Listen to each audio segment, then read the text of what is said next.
Ito na guys, yung aking ibang items na dumating. Ito na yung tissue na hinihintay ko. Pabukas nga, Shobi. Para bukas nga mabilis. Baka madali yung ano. Ayan guys. Talibarakin mo na. Wala, slow motion si Inday. Ito siya guys. Ano to? 2024. Manufactured. Yan, ano yan?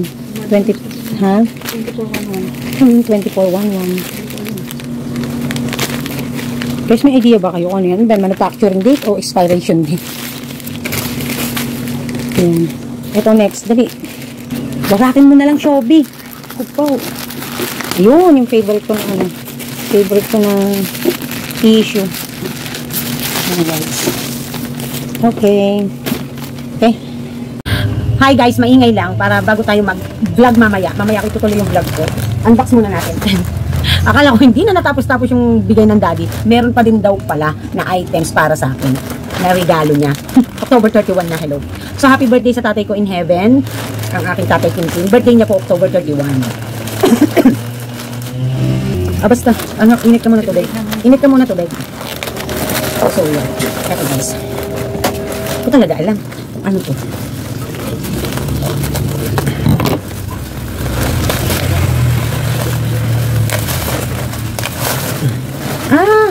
Anong size naman to? Short band paper? Ay, meron na tayo nito ah. Short ba to? Oh. 8x11. Hard copy. Ayan guys. Oh. Kasi nung minsan nagbenta siya, naubusan kami. Kaya nung umorder ako nung nakaraan kay Ate Lourdes, siguro ito ngayon lang dumating. Ayan. So, ito ano to? Tingnan natin.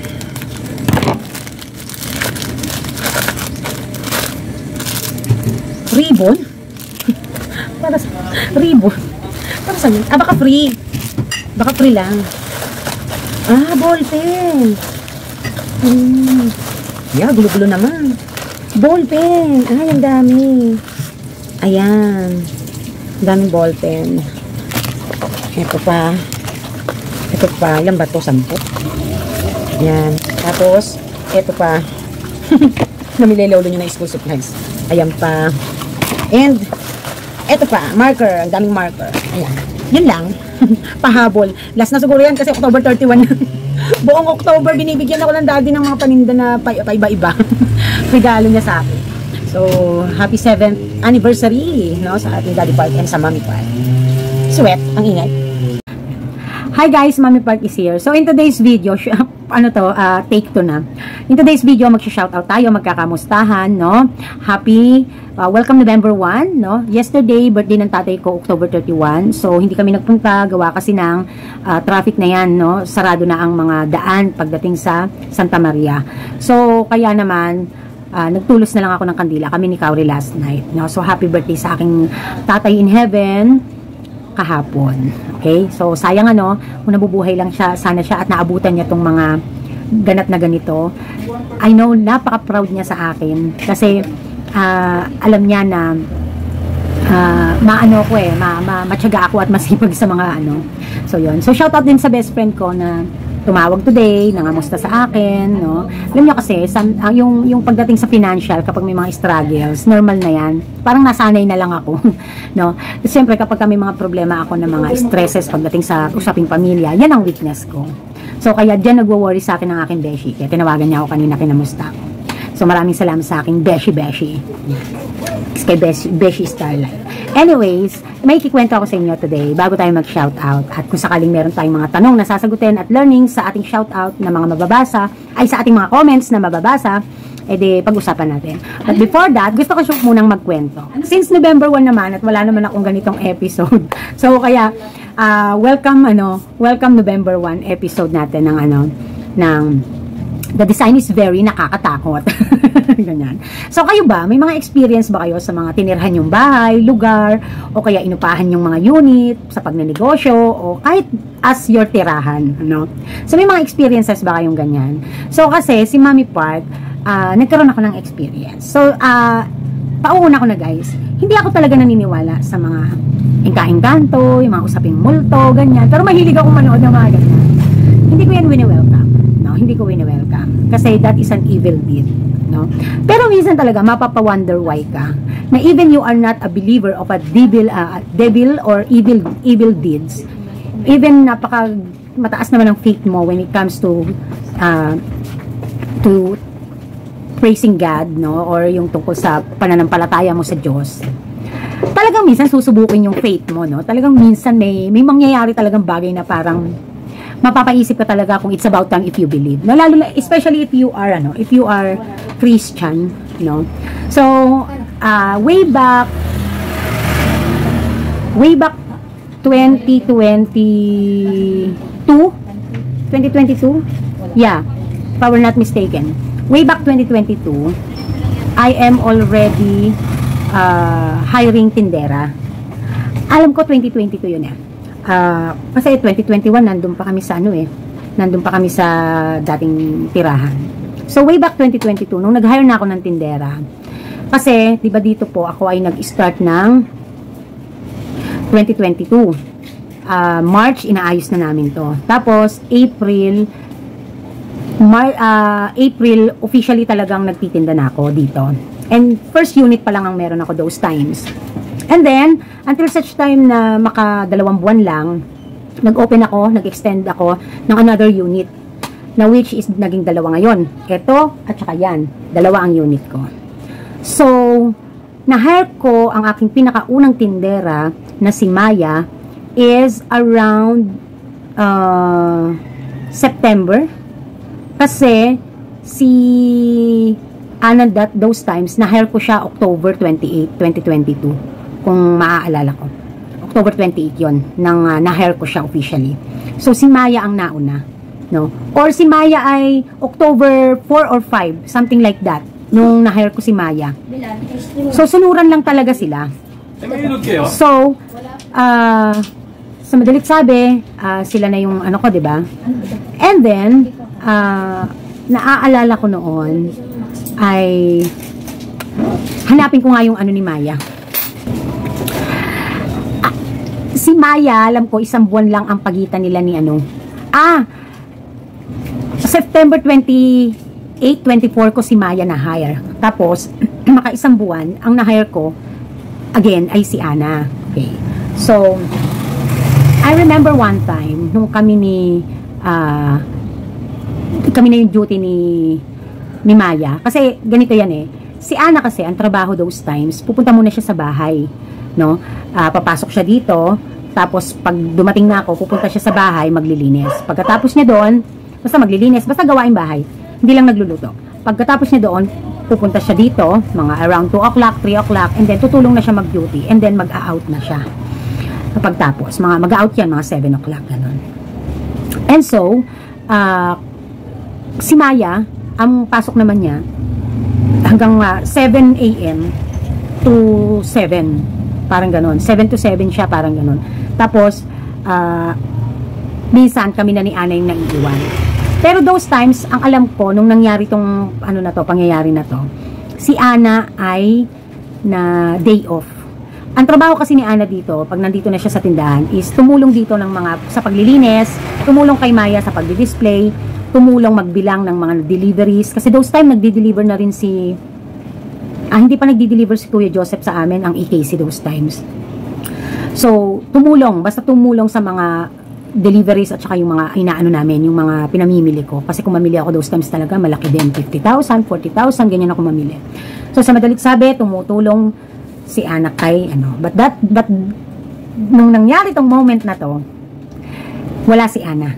Day off. Ang alam ko day off. Kasi nga, kaya kami super late nang nag-stay, nag-OT ni Maya dahil ang mag-o-open ng tindahan ay si Ana the next day. Kaya natatandaan ko.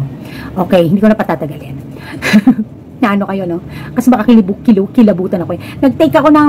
Nag-shoot ako ng una. Hindi ko medyo nagustuhan yung translation eh.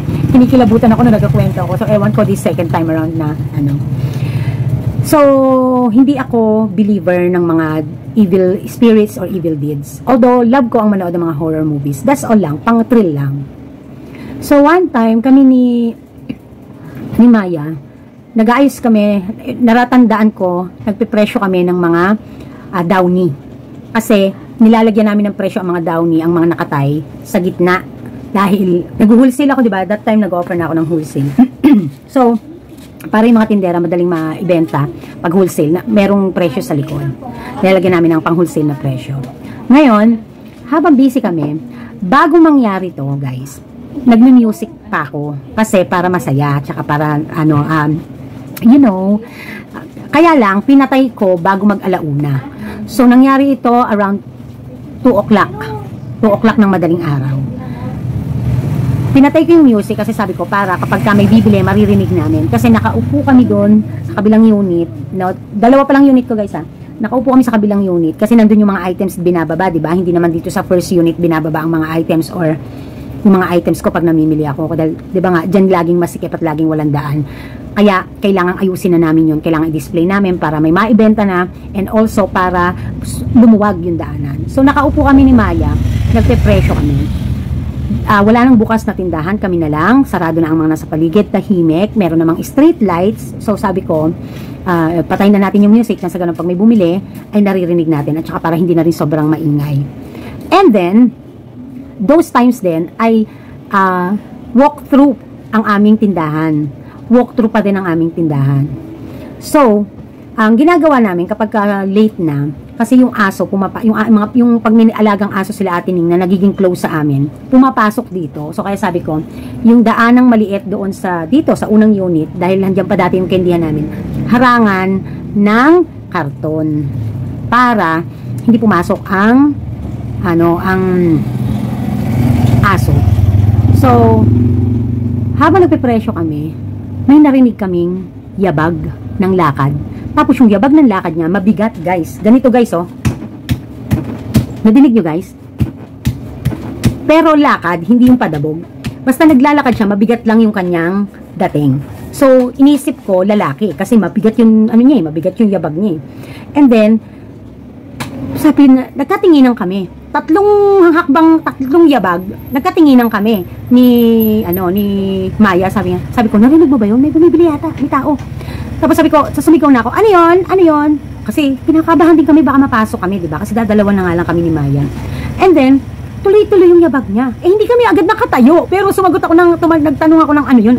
Sabi ko, tumayo ka na, Maya. Tapos, tuloy-tuloy hanggang dun sa CR. Hala, kinikilabutan din na naman ako. Hanggang dito talaga literal sa CR, yung yabag niya. Pero, wala kaming narinig na anyong kaluskos ng pinto o ng karton. Basta yabag lang ng paa na humahakbang na lumalakad. Nagkatinginan kami ni Maya, kinabahan na, Maya, baka napasok na tayo, baka nasa CR. Hindi ko malaman kung sisigaw ba ako, o tatakbo na ba kami, iwanan na lang namin yung tindahan. Hindi namin alam yung gagawin kasi ang daming kalat sa paligid namin ng mga paninda, hindi kaagad kami makano. So ngayon, sabi, Maya, saan yung panghampas ng yung pangganon, yung bakal na pambaba ng roll up. Kunin mo, dali, sundan natin sa So sabi ko, tapos kahit alam naming halos nandito na, ano yun, ganun pa rin kami ng ganun. Ang bilis ng pangyayari talaga, guys. Tapos sabi ko, Maya, sundan mo sa CR, Mami, natatakot ako, baka. Kinakabahan kami kasi syempre, diba? Kaya sabi ko, hawak ni Maya yung panghampas. Tapos, sabi ko, yung pinto namin dyan sa CR, medyo ginagano namin yan eh. Diyan nakasabit yung, yung mga basura namin, mga mismis, kasi hindi naman kami pwede magtapon ng mismis dyan sa may lababo, dahil baka ba magbara. Dahil nga walang sign ng may nagalaw na karton, may nagalaw na pinto, na umingit, walang ganon. Kaya, sabi ni Maya, Mami, nakasarado naman yung pinto ng CR, pero hindi siya sagad na nakasarado. Kasi nga, nakakalang yung plastic ng basura. Tapos patay pa yung ilaw. Sabi ka, buksan mo, baka nagtagaw dyan, buksan mo, baka dyan. Tapos, ginanon ni Maya ng pinto, ginanon niya kung halimbawa, ito yung ginanon niya para bumukas yung pinto. Tapos, gumanon-ganon siya. Actually, dito pa lang, gumaganon-ganon. Andito pa lang kami sa may gawi dito, pa-approaching ng CR, gumaganon-ganon na kami. Pinakabala ko, hindi ko malaman kung tatakbo ba ako para humingi ng tulong kila Ate Ning, kung mahahawi ko yung mga kendihan dyan para tumakbo. Kasi, inisip namin kung paano kami e-escape kung natrap kami dito ng isang masamang tao, diba? So, kaya, nung pag gano'n ni Maya, tapos ginanong-ganon ni Maya, sabi niya, Mami, walang tao. Sabi ko, ha? Kinakilabatan ako guys hanggang sa binti ko. Sabi ko, nadinig mo, di ba? Dinig natin dalawa yun, di ba? Hindi lang 3, hindi lang 4 yung naging yabag. Nadinig natin parehas. Mami, nadinig ko. Taglakad nadinig ko nga. Kaya lang walang tao talaga. Kinakabahan na talaga kami those times. Talagang, sabi ko, Maya, ano yun? Kinabahan talaga kami. Alam mo, pinababa ko agad yung roll up. Yung roll up dito, pinababa ko agad. Ako lang, mag-aalas 3 na, Maya. Ako, tigilan na natin to. Hawiin na lang natin. Umuwi na tayo. Talagang, hahatid ko pa si Maya sa, sa Lumina. Ihahatid ko pa siya. Kinabahan ako. Tapos, sabi ko, baka makontak niya yung baka makontak niya yung jowa niya. Sunduin na lang siya para parehas kaming umuwing buti na lang guys, sinundo naman siya. Tapos, kinabahan talaga kami. Sabi ko, Diyos ko po, ano ba yun? First time yun guys, na-experience ko. Hindi ko kasi yan na-experience mag-isa. Na-experience ko kasama din si Maya, yung una kong tindera. And then, ewan ko, pag napanood ko ni Maya, alam kong a-agree siya, takot na takot din siya, matatakotin din yung maliit na babae na yun, kasi maliit lang si Maya, di ba? Mga 4'11 lang si Maya. So, kinabukasan, kinuwento namin kay Ana, nagulat si Ana, natakot, no? And then, I never had an experience with Ana kasi inaabot kami ng alas 2 ni Ana, dito na kami na lang, ganyan. Pero those times, I learned my lesson. Ang ginawa ko is, nag-ano na lang kami, nag-music kami kahit mahina. Tapos, hindi kami pupwesto sa hindi kami uupo sa isang pwesto na hindi kami matatanaw just in case may tao. So, same, hinaharangan pa rin namin yung, kasi semi-walkthrough nga, di ba? Hinaharangan namin yung mga possible na dadaanan ng tao, kasi nga, at saka ng aso, para hindi na kami magwe-welcome nang may papasok pa. Sa harapan na lang ang pagbebenta. But I never had an experience like with Maya ng kay Ana.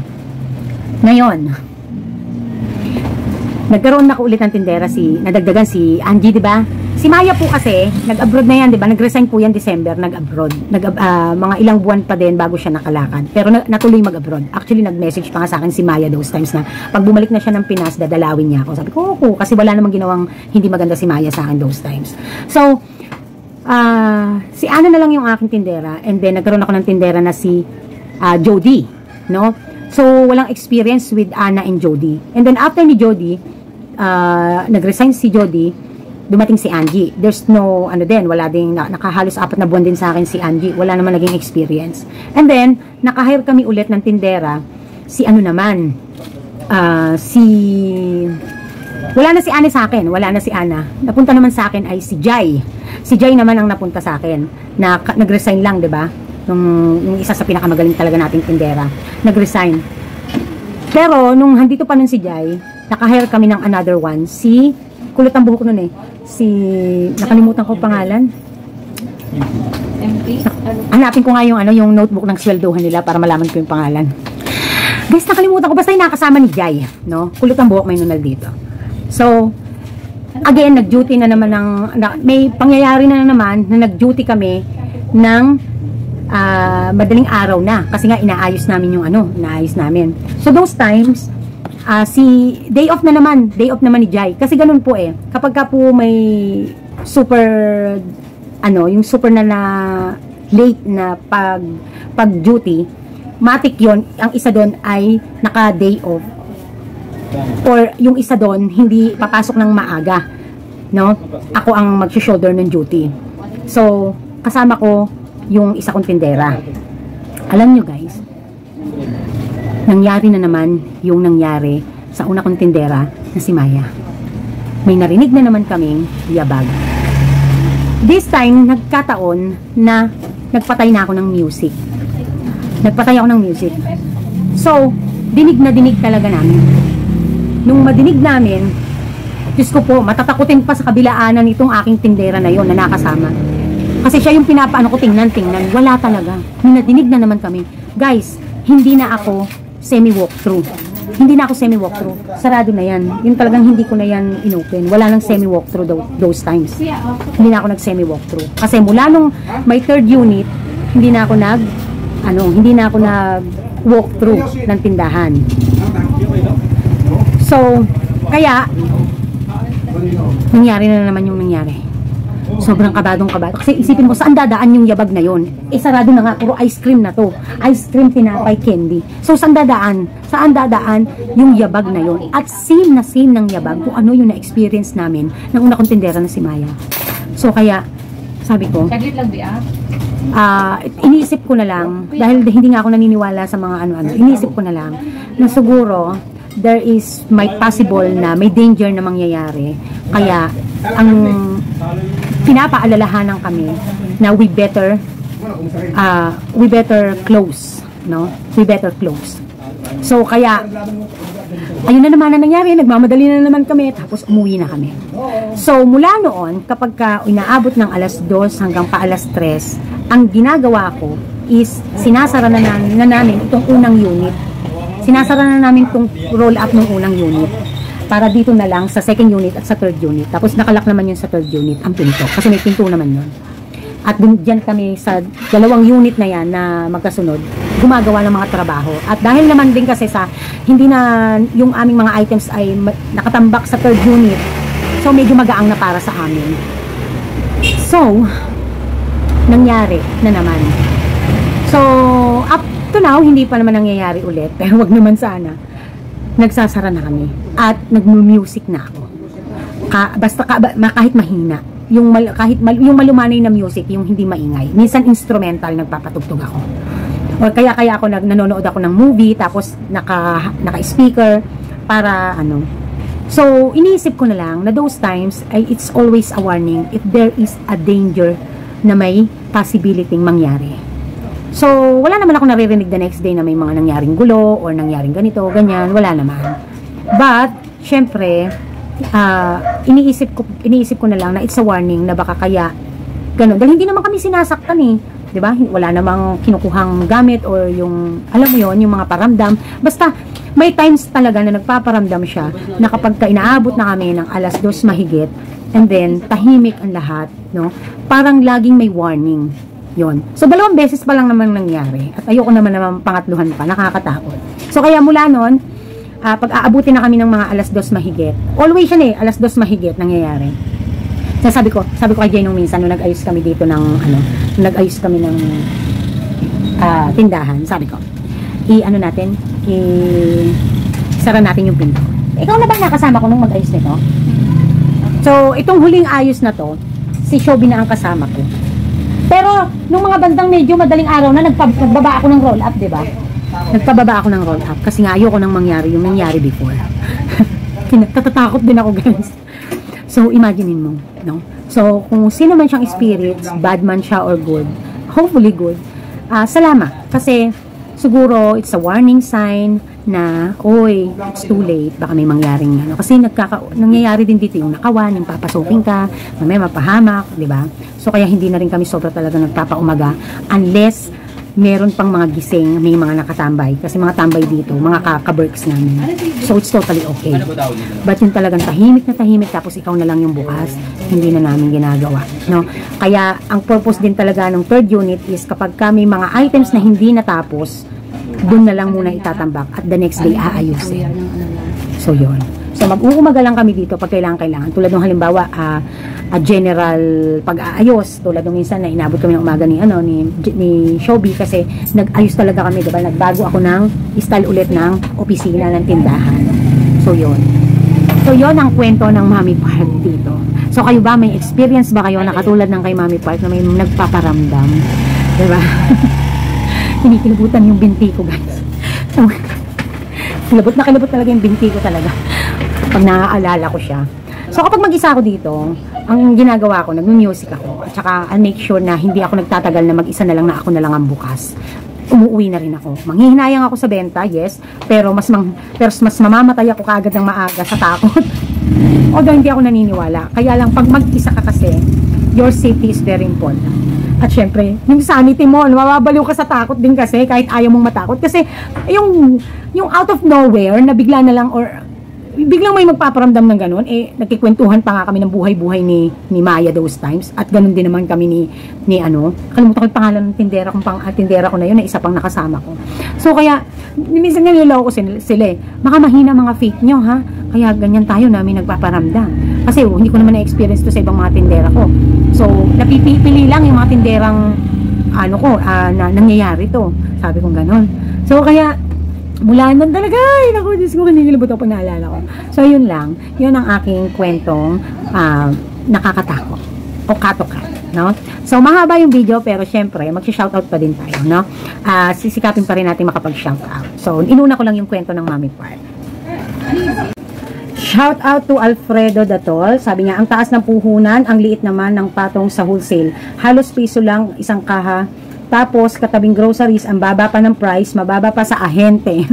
Tandaan nyo, pag mababa pa sa ahente ang presyo ng sigarilyo, may malamang na peki iyon, no? Sinabi na yan ng ahente ng PMFTC. Pag mas mababa pa po sa out na price naming mga ahente ang binibentang sigarilyo namin ng mga wholesaler o sino man, malamang sa malamang yon ay peke. Okay, 99% peke. Shout out to Odnalor. Sabi niya, yan din ang prob namin, Mami Part. Daming nagtitinda dito sa amin ng mga smuggled na sigarilyo. Di hama kasing mas mura ang bentahan nila, kaya apektado kami lalo pat SRP lang kami. Nangyari yan din dito sa akin, no? But hindi rin naman nagtagal. Kasi nga syempre, hindi masarap ang lasa ng sigarilyo sa abroad. Kaya iba talaga ang quality ng tobacco natin dito sa Pilipinas. Maraming nagsabi niyan, no? So, talagang 'di ba? Kaya nga sabi sa inyo, huwag niyong suportahan. Okay? Evelyn Fermante, napanood ko kay 4S Vlog kaya nakabili ng konti, sabi naman ni Evelyn. Madiskarting Bicolana, price ang piso matters talaga, ang labanan, Mami. Super true po yan. Minsan nga, pansin ko, pag kahit di ka masyadong palangiti or palasalita sa mga tomer, pero basta mura ang paninda mo, is ikaw pa din talaga ang pupuntahan. Which is true, no? Which is true. I can attest to that. And sabi pa niya, L37 dito po, Mami. Tambay lang dito at makinig sa mga tips and ideas. Ayun. Thank you, Madiskarting Bicolana. Jinky Puhante, nakakainis nga po, nagbabalik pa sa sigarilyo namin dahil hinahanap nila yung mga mura. Yan. Juanito San Mateo, kami, Mami, di namin problema ang pagtaas ng mga bisyo na yan. Ala kaming tinda ng mga yan. Mahal puhunan, katumbas ng bigas. Kaya bigas na lang binibili ko. Venus Official, grabe, tinaas, Mami. Ang sabi ng ahente, wala pa daw, baka Feb pa daw. Doon lang nagbigay allocation sa akin. Next week pa balik sa akin. So, yung implementation ng bagong pagtaas, buong Pilipinas. Kaya lang, kapag hindi pa nakakarating ang memo sa mga distributors partners ni PMFTC, hindi pa mag-a-announce, no? Saka pa lang. Kaya maganda yon kapag nakabalita kayo tapos hindi pa sa inyo nagtataas, kumuha na kayo ng marami para magkaroon kayo ng magandang allocation. Kasi kahit cash ang afford nyo, syempre, lalo na kung cash din ang gamit nyo, no? Syempre, kailangan makakuha din kayo ng mas mura para kumita naman kayo, di ba? Kumita tayo. Okay. So, Lawrence Vlogs, taasan lang ng taasan mga bilihin. Sana sa susunod ako naman ang tumaas. Gusto ko pa rin tumaas pero hindi na mangyayari. Winnie07, watching here, Mami Park. Teresita Baron, good evening, Mami Park. Thanks sa sagot. Venus Abatang, love, love, love. And then, Langgani Channel, Mami Park, tama bang ginawa ko na pumapantay ako sa presyo ng mga paninda sa kabilang tindahan kasi option lang po ako. Tama po ba? Medyo mataas po siya magpresyo kaya pinantay ko kasi bibili lang naman sila sa akin kapag wala sa kanila. Lucky lang ako na palagi akong full stock, sila po kasi may Bombay kaya naunawaan kung bakit konti lang na ipapamili niya. Pinairal ko na lang po yung mindset na bibili kayo sa akin pag wala yung suki nila kaya pinantay ko ang presyo pero mahal talaga ang paninda niya pero marami pa rin nabili sa kanila. Ngayon, kung gusto mo naman na makakuha ng magandang porsyento ng mga mamimili at kung alam mo naman na mataas ang kanilang bentahan at ikaw naman ay hindi malaki ang expenses mo at kaya naman na makapagbaba ka kahit piso, so it is one of the strategy na you can do na makapagbaba ka. So it is slightly you are entering or using the price war strategy wherein okay lang naman as long as pagdating sa expenses, wala kang expenses masyado. Pagdating sa kikitain, sa profit margin, maganda pa din ang kalalabasan. So again, ang profit margin, yan ay lumalabas ang result in percentage, it expresses in percentage, at syempre, tapos na ang kwentahan ng expenses. So meaning to say, magiging formula mo dyan or magagamit mo ay kailangan nakuha mo na ang net income, saka mo siya gagawin. Kwentahin. May vlog ako ng profit margin, Ma'am Langga Channel. Magandang aralin mo yan sapagkat para maintindihan mo at malaman mo kung pwede mong magamit ang price war strategy para dumami ang customer mo. Siyempre, pagtapos mong gawin yan, ay dapat, ay mas mag-improve ka din when it comes to customer service. Mas maaga ka magbukas, or kaya naman, ay siyempre palangiti, maganda ang pakikitungo sa mga customers. I-explain mo sa kanila kung bakit, pag nagtatanong sila, nanghihingi sila ng explanation, pwede naman. So, you have to make sure lang na hindi lamang sa pagbababa ng presyo, dapat din ay susundan mo ng good customer service. Okay? So, I think may laban ka when it comes to that. Aralin mo muna ang profit margin mo. I have a lot of blogs kung paano kikwentahin ang profit margin. So, mag-backtrack ka ng mga previous sales mo nang sa ganon ay malaman mo kung magkano naglalaro ang iyong profit margin in a month. Okay? So, Ellen Pilar, oo nga mami, namili ako kanina, nabigla ako. First Mami Park, always watching, love you. Thanks for sharing. So, that's all for today's video. Sana ay nag-enjoy kayo. Maraming salamat po sa inyo. At sana ay may natutunan tayo. Okay? So, kaya naman, this is Mami Park and this is Kim Park. Sa susunod muli nating episode ng Okato-Kat sa tindahan. The design is very Okato-Kat. Okay? Yan ang ating yan ang ating magiging title. Okay? So, bye! Nga pala, bago tayo mag-end, si Lola Park nyo, di ba nakaka 80,000 mahigit siya ng sales. In fairness, this month, naka 100 plus siya. Oh, di ba? Naka 100 plus ang inyong Lola Park sa sales. Yun.